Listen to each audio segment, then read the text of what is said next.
In this week's Take a Minute, let's talk about slow cooker tips. With the colder temperatures comes the craving for more soups and stews. Here are some tips and tricks for making the most of your slow cooker. Cut down your prep time. One of the best things about using a slow cooker is how easy it is to use. Avoid those recipes that call for a lot of pre-preparation. Some of the tastiest dishes are the ones that just call for us to throw in all the ingredients and let the slow cooker do its job.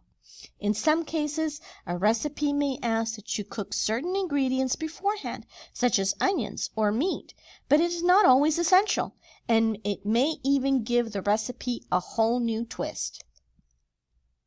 Prepare for slow cooking the night before. For a quick start, do most of your cutting, dicing, and prep work the night before. You can put everything in a separate container or in the slow cooker itself and put it in the refrigerator.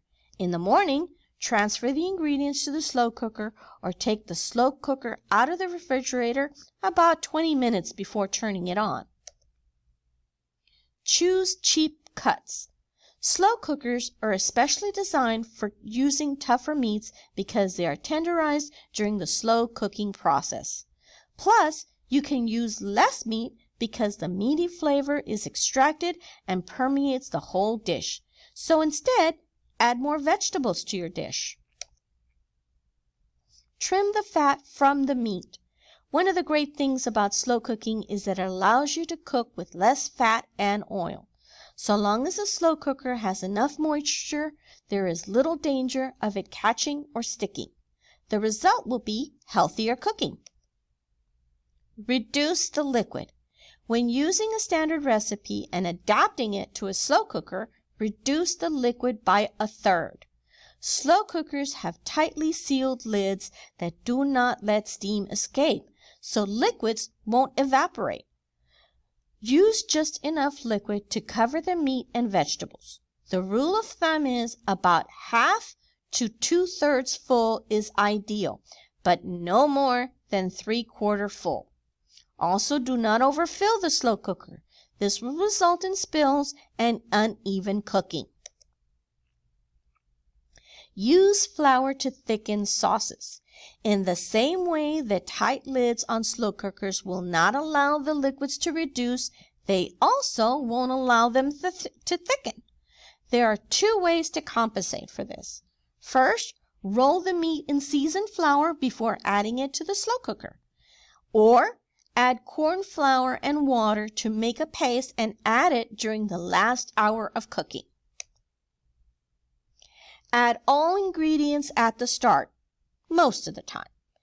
In most cases, adding all the ingredients at once is best because it will leave you free to do other things without having to worry or check on it. However, some ingredients like pasta, rice, and fresh herbs will need to be added towards the end.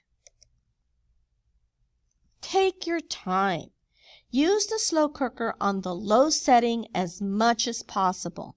A slow, gentle heat will bring out more of the flavors and will tenderize the meat best. Basically, use the set it and forget it rule.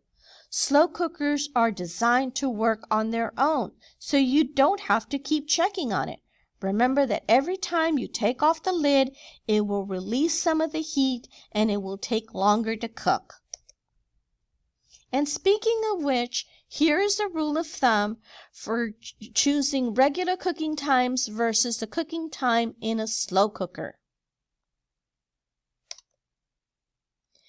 For more information and recipes for slow cookers, go to our webpage at www.mcallenlibrary.net and type slow cookers for our online catalog to get a list of books available for checkout at the McAllen Public Library.